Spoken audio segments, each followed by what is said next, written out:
Well, I'm still out of breath. I'm going to have a talk with ions. Dancing on the stage was not my agreement.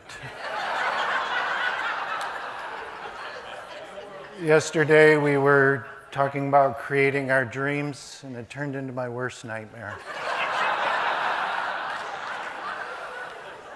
So, apologize for that. But it was nice sharing the spirit of community in that dance with all of you. You know, we're here in this moment of innovation where we're on the cusp of a mathematical formula for the primary state of consciousness. We have poets and visionaries leading the way. But it wasn't always this way. I remember back in the rather dark days of the early 1980s, circa 1983 for me. And yes, I'd read a few books, Thomas Berry, Fritz Joff Capra, but there were so few and far between of visionaries. I knew what I wanted to say, but I was looking for some affirmations from others. And I was in Watkins bookstore in London, and I was telling them there what I needed. And they gave me a blue book and said, try this. And it was The Evolutionary Journey by Barbara Marx Hubbard. And it looked like a fairly simple book. The print was kind of big. There were a few pictures. You know, I thought, I can handle this. And I started to read it, and it was like, somebody else knows. Somebody's got the vision. And really, it was like coming home to that vision. And ever since that time, I have been a huge fan of this futurist. You know, she is such a futurist that yesterday I was having lunch with her and a group of people. And Barbara was saying, well, you know, we've got to invent a new vocabulary, really, to describe the future. And I said, okay. So I'm going to run you through a little bit the glossary of futurism here so you can better understand the language Barbara is speaking. So first of all, she mentioned, well, what you're suffering from is what I call vocational arousal. I'm glad to know, you know, I've been under this ailment for about 40 years. Now it's been diagnosed. I know where I stand. So I'm sure most of you out there have suffered from a vocational arousal as well. So today we're getting close to understanding our ailments, that will to search within.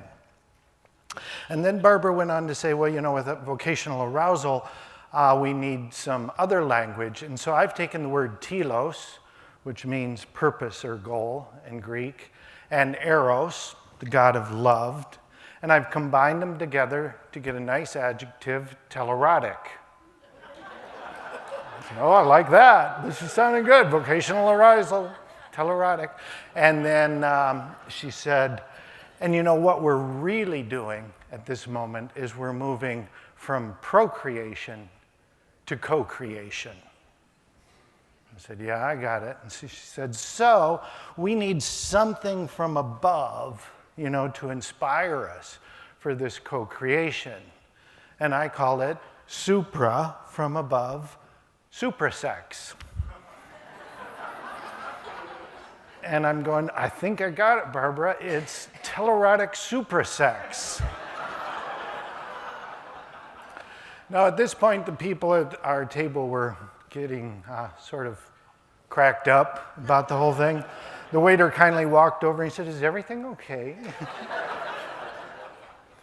And if you remember Harry Met Sally, as we were all bursting in laughter, the woman next door is, I want what they're having. And I said, don't worry, it's telerotic suprasex. But seriously, Barbara is going to tell us about teleerotic supersex, but in all seriousness and with great detail, because it is the biggest moment in the evolution of consciousness and humankind. And she has been the visionary that's really led us there. You know, way back when, Buckminster Fuller said, "There's no doubt in my mind that Barbara Marx Hubbard knows more, is better informed about futurism than any human being on the planet." That's quite a statement.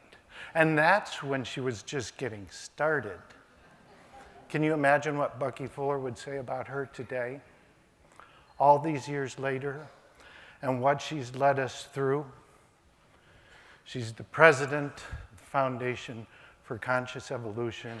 She was the co-producer of Birth 2012. Neil Donald Walsh has recently written a biography entitled About Barbara, the Mother of Invention. She, from my point of view, is the most innovative, visionary person of our times, and she's here with us today. Please welcome Barbara Marx Hubbard.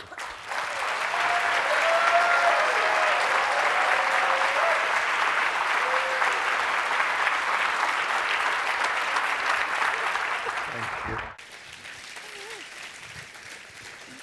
you. He gave away all my best lines.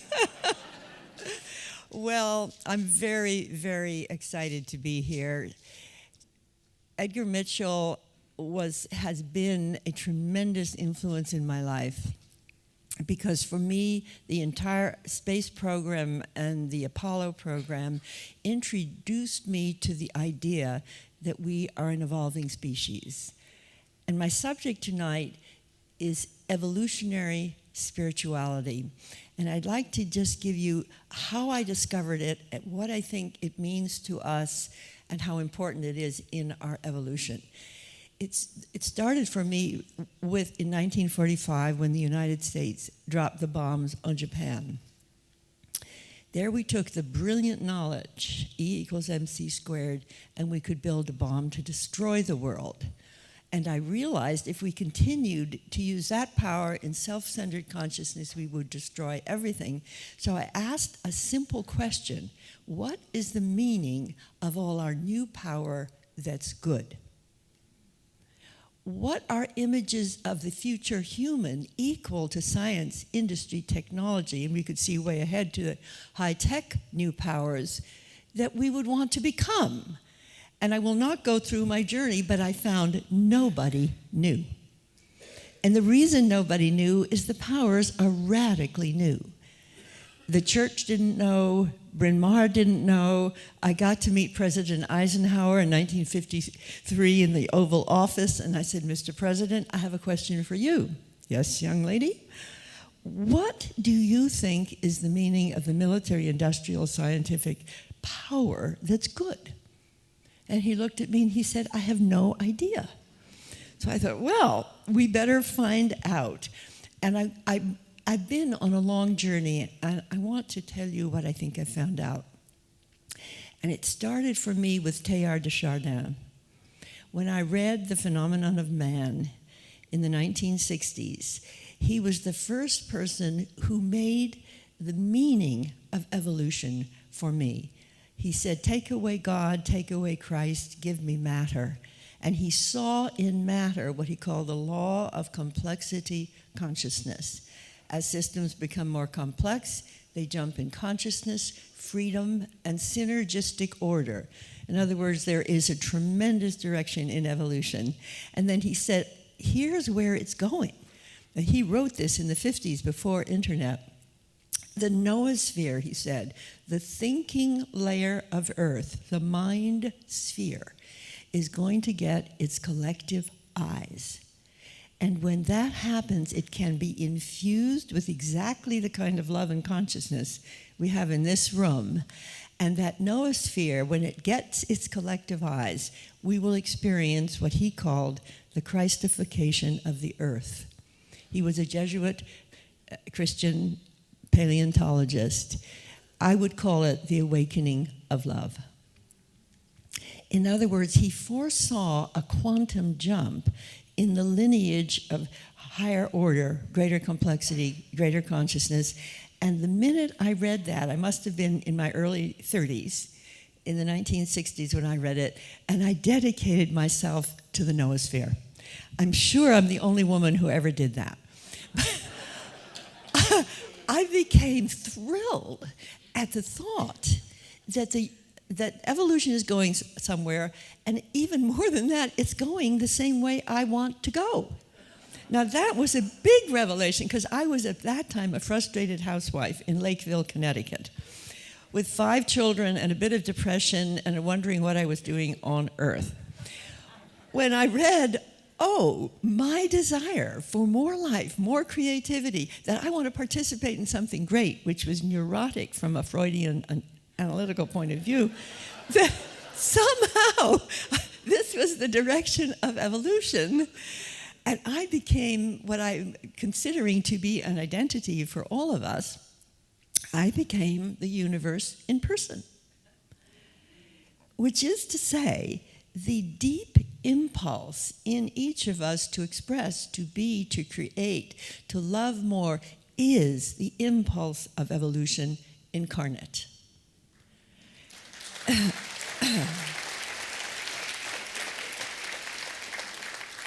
That the closer any of us get to knowing that deeper impulse of creativity and love and say yes to it, the more that inner impulse and we become one. It is a whole new way of saying God and I are one. And if you say yes, like so many people in this room have said yes to the impulse of evolution within them, not only do you and that impulse become one, but you get activated and regenerated and guided by the impulse. So not only is it coming from the whole field of consciousness that our awareness is greater, but the internalization of the impulse of evolution, because it's unique to every single human being, it guides every one of us. And here's another stunning observation, is that nature for billions of years has been creating whole systems out of separate parts, from single cells to multi-cells, all the way on up. And as Bruce Lipton points out, through epigenetics, when the membrane of a cell is such that more individual cells come in, it changes the script within each cell that is part of the larger whole. And the whole is greater than, different than, and unpredictable from the sum of its parts.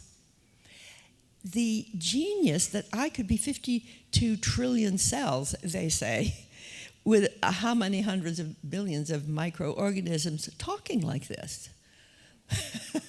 And what am I organizing about it? Absolutely nothing. So the power of this universal process of creation, incarnate in every one of us as our own impulse to create, picking up the genius of the whole process of creation, has a tendency to want to connect with other parts, other humans, such that we might be right at the threshold of creating a whole system greater than, different than, and unpredictable from the sum of the parts. In other words, our love and our attraction for each other is not just a personal issue. If you go back to quarks being attracted to quarks and cells to cells and multicells to multicells, all the way on up, the universe is a love story. The universe is a great love story, and we're part of that love. So I want to tell you an experience I had that gave me a clue about what we can do. I was asking my usual question, what's the meaning of our power? And in this case, I'd been reading the New Testament, and I asked, not so much as a Christian, but I asked as a storyteller, what story could we tell that would be as great as the story of the birth of Christ? stories, as we've been saying here, every other speaker has said it, stories create reality. And when you believe a story, and when a whole culture believes a story, that's the way the story goes. That's the way the culture goes. So I said to the universe, I want to know our story. That is as important to know as the story of the birth of Christ. With that, the universe opened up and I became an astronaut. And I saw Earth from space as a living system rather than as a beautiful blue planet. Because when the astronauts saw it, the distance was such that they only saw the beauty of the whole. But I was a little bit closer, and I began to watch a living system struggle, because that's exactly what we are. We're an organism. And I felt the pain so great throughout the whole living organism that in one moment we stopped. Almost like 9/11. We've stopped a few times, almost. In this I call it a precognitive flash. What happened is we completely stopped, even for an instant, and what started to happen was empathy. Empathy started to course rapidly through the nervous systems of the planet. Now, we've felt that before, haven't we? We felt it many times, but it stops. And we go back to the illusion of separateness, and we go back to the various contentions. But in what I began to call a planetary birth experience, the empathy didn't stop. And right after the empathy came the next stage of the emergent humanity, and this was spirit came within everyone and was heard by each person in their own language, in their own image, in their own words. It was a minor planetary Pentecost. Everybody heard it from within in their own language, and what happened? The walls came tumbling down. The walls of the religions that had given us all this tremendous wisdom in different cultures simply became beautiful archetypes of the past when we heard it from within, and we did, enough of us, along with the empathy. See, this is almost happening. That's why it's so great. It's happening in this room right now. So we had the empathy, we had the hearing from within, and then we had healing. You know, when Jesus would walk through a village, people would get healed in his presence, just as he walked by. What happened there? I believe that when the empathy and the inner spirituality is being experienced, it's an innate natural healer. Yes? We were healing ourselves, and when we started healing ourselves in this empathy and speaking out our own love of spirit, what happened is the mass media had to pick up the good news. And we had a sudden conversion of the mass media to covering the story of what the people were actually experiencing, and the mass media got healed. Big thing. But just jumping back to Teilhard for a moment, don't forget the planet has grown a new nervous system in the last 15 years, and it's internet. It's Facebook, it's Twitter, it's 7 billion cell phones and counting. It's an enormous nervous system has been given, and it's open to us. So what I experienced in that planetary birth experience was that when we started to speak that way and the healings and the mass media came, the next thing that came was the Buckminster-Fuller scenario. Now, Bucky said, as you all know, we now have the resources, technology, and know-how to make the world work for everyone.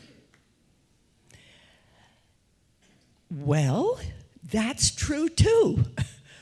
When we were in empathy and creativity and the news of who we are, what happened was in this, and I'm putting it in the past tense as though it already happened, what happened was the same power that coordinates particles to make new wholes all the way on up the billions of years began to coordinate the health, education, economics, new energy systems, new governing systems, new consciousness systems, began to self-organize, and within a very short period of time, We found that we could heal, we could educate, we could feed, we could clothe, we could care for everybody on earth, and that's already true too.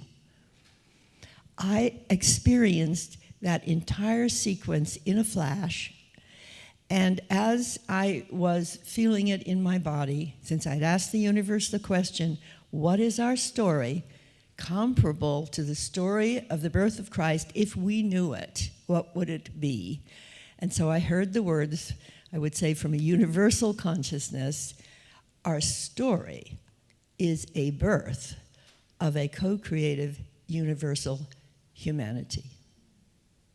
Our crisis is the crisis of the birth of an emerging species.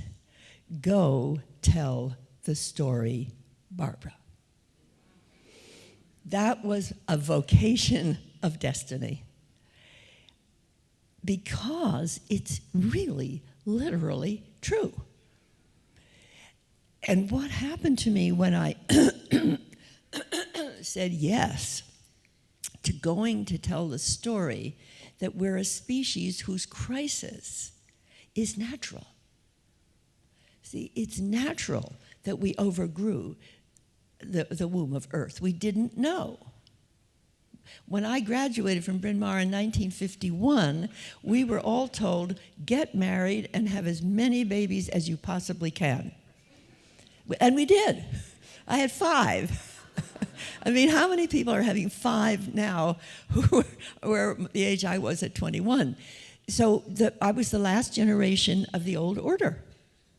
The new order has come in, all of these things. So instead of criticizing ourselves for having been so guilty of having overgrown the womb of Earth, I think we have to say our crisis is a birth. If we continue to do it, we will destroy ourselves.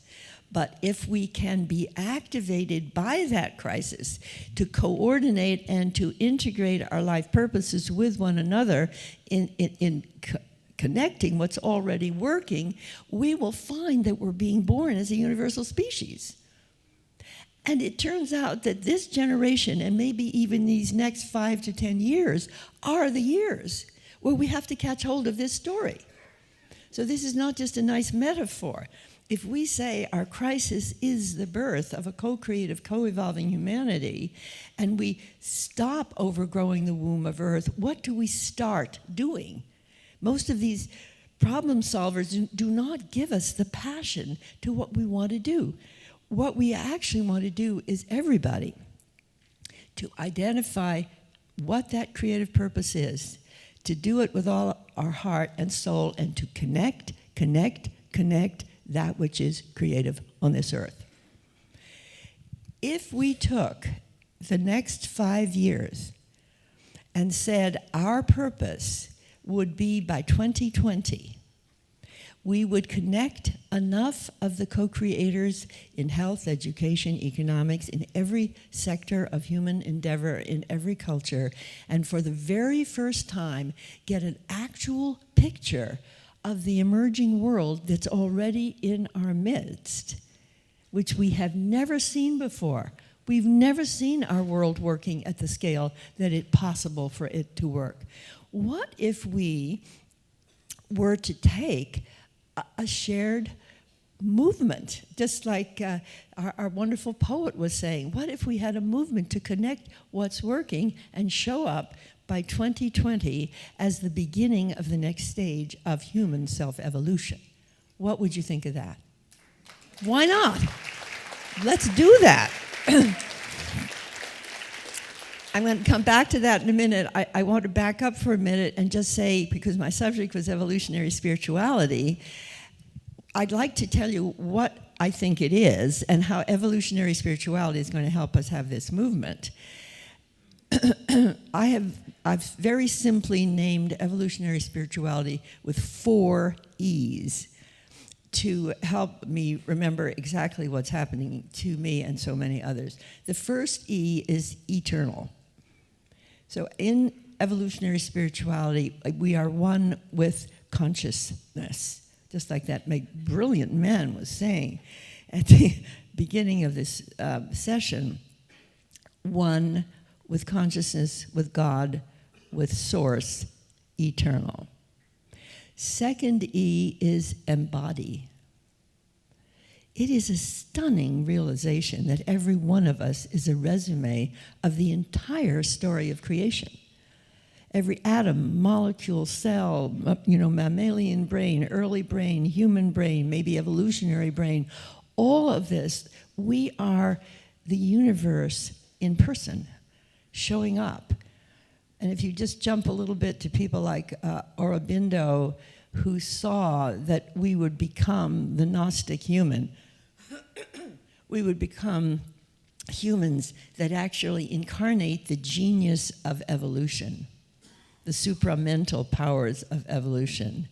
And I feel that that's exactly what starts to happen if you realize, that we embody the whole process of creation, and that when the full consciousness of being human arises, when I sense of myself and others, I'm embodying the genius of evolution. The genius that created a universe is in every one of us. Oh my God. Turn that on. Evolutionary spirituality starts to turn that on. So when I look at anyone and I see a thumb, I see an ear, I see eyes, I say, oh my God, what did it take to do that? It's a huge appreciation for what it took to do all of this. And then the next part of this is the third E is emerge. As Brian Swim says, the universe always wants more. Every one of us is the universe in person emerging. Yes? Wow. So we're not only embodying, we're emerging. And what are we emerging as? Well, that's where you have to say, I'm incarnating the impulse of evolution as my own impulse to create. We're creative. God is creating godlings. Creator is creating co-creators. When we say yes to the impulse of evolution in evolutionary spirituality, which is to say to give divine reality to the impulse itself, to the process of creation itself, divine beyond imaginations of genius, to create an entire universe, and we as part of it. So emerge is that growing edge of every single human being alive. And the big yes in evolutionary spirituality is not only yes, personally I can do it, but yes, universe, I'm here for you. Yes, universe, help me, do me, be me, through me, and you and the universe start to collaborate. And you start to tune into the genius of the universe, and you even start to regenerate. I'm 85 years old. What got into me? The universe. The saying, it's the universe. And then the last E, I just really thought of, and this was my dear friend Emmanuel making fun of this, but it's eros. And here, if you have eternal, embody, emerge, erotic. What is this? I am going to make a claim for the evolution of sexuality. Now, that is a really big idea. Here's the idea, the evolution of sexuality. We've hit a limit to massive procreation. So we're going to be having fewer children and children by choice. What's been happening, and it started with the women in the 60s particularly, is the urge to reproduce up to maximum, which I was the last generation in this culture to see this is the thing to do. What started to happen is the women began to rise up for feminine power, feminine equality, and we have done that, folks. That's really been done well.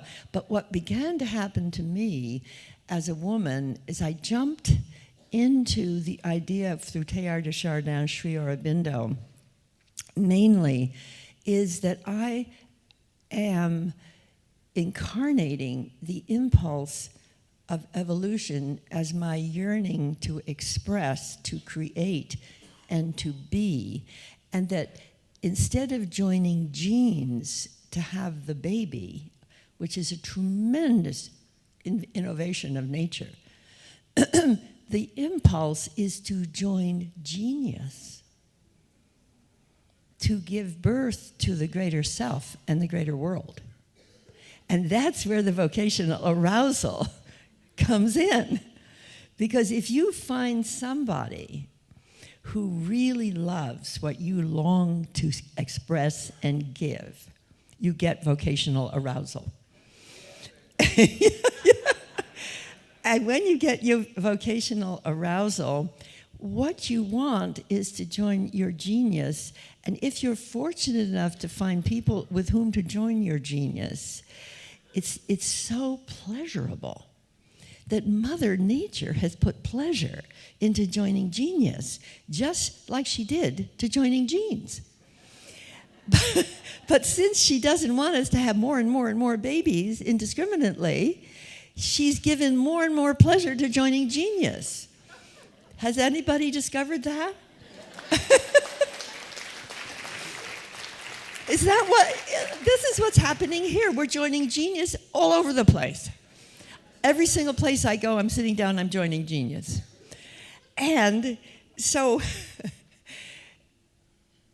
telerotic, this is really a great word. When Eros, you put the universal love story, that desire, all things joining to join at higher and higher order, you put that together, Eros, together with the purpose of the impulse of evolution within you as your desire to create, in the name of the larger process itself, you put that together, you get telos and eros, and you get telerotic instead of neurotic. I was bordering on neurotic as a housewife in Lakeville with the 5 children. The moment I picked up on telos and eros and this, I became telerotic. Now it's good for you. It's health-giving. It's actually better than a facial. It's so much fun. This was what was happening at the table yesterday. We were laughing because Emmanuel, he was so telerotic that he said he finally figured out what had happened to him his whole life. He was telerotic. Well, so was everybody else at the table. So was almost everybody I know. So I want to give you the finale here. The finale would be a moment of total teleros for the universe, for the earth. Now, this is a serious thing. Ervin Laszlo, who has been my partner in many times as an elder of this, and we're going down to Monterrey, Mexico to do a big wheel of co-creation to put people in every sector of the wheel, like Claudio Naranjo and Bruce Lipton and famous people, to say, what would happen if we synergize? What would happen if we connect the dots of what's already working on this earth? And I would like to declare that if in 5 years we collectively decided to have a global invitation for people everywhere on earth who are impelled to create something creative, good, and for the good of the whole, to start identifying it in an internet site that is designed to self-organize what's working by region, by a subject, until we could get a vision of what's already emerging in this world. And I've talked this over with Ervin Laszlo because he took us all to China and he made the statement there that if we don't get ecological consciousness in the next 5 years, we will go extinct. It doesn't mean that we've solved everything, but we have to change consciousness. Now, there's an awful lot going on about how we've done things wrong, and that's absolutely true. But I would say there's almost nothing going on about what we can create and are already creating. For somehow the news doesn't tell us it, and by God, what is the news? This is the news. The news is not only where we're making our mistakes, and most of the mistakes we're making because we didn't know. You know, we didn't, the generation that I was did not know. My professors at Bryn Mawr didn't know. One of my professors told me, well, Miss Hubbard, I really think that we've got most of our problems solved already. He didn't know. He didn't know in 1951. So I propose that we develop a new world purpose, is to connect what's working by 2020. And the date has been picked by some other people, Stephen Dinan, including the one who worked with 2012, is how about International Peace Day 2012? And there's another thought in here that I want to briefly tell you. I don't know what my timing is. I'm not watching the clock. Where is the clock? Oh, right there. Oh, my time's over. Oh, it says, okay, well, I'll just take one more minute to tell you this. Sorry. I was looking at you, not it. Yeah. I ran for vice president in 1984. And I had a proposal which is so good that I was the other woman nominated, along with Geraldine Ferraro. And here was the proposal, that there should be in the office of the vice president a new function, a peace room as sophisticated as a war room, to scan for, map, connect, and communicate what's working in the world. Well.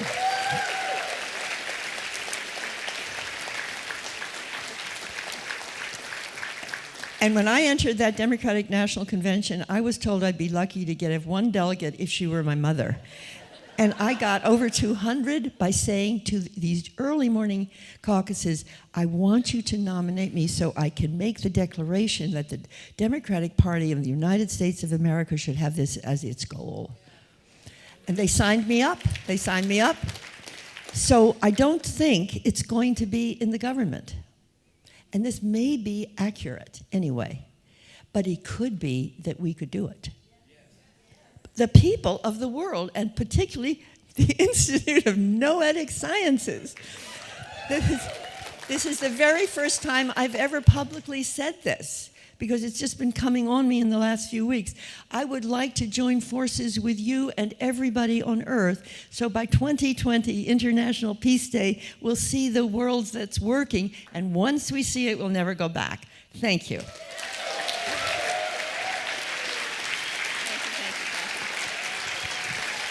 Thank you so much. Thank you. Great. Okay? Yes, you're doing good.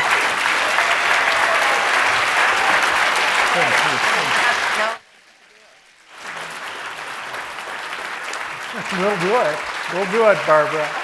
Thank you. Thank you, Barbara. Okay.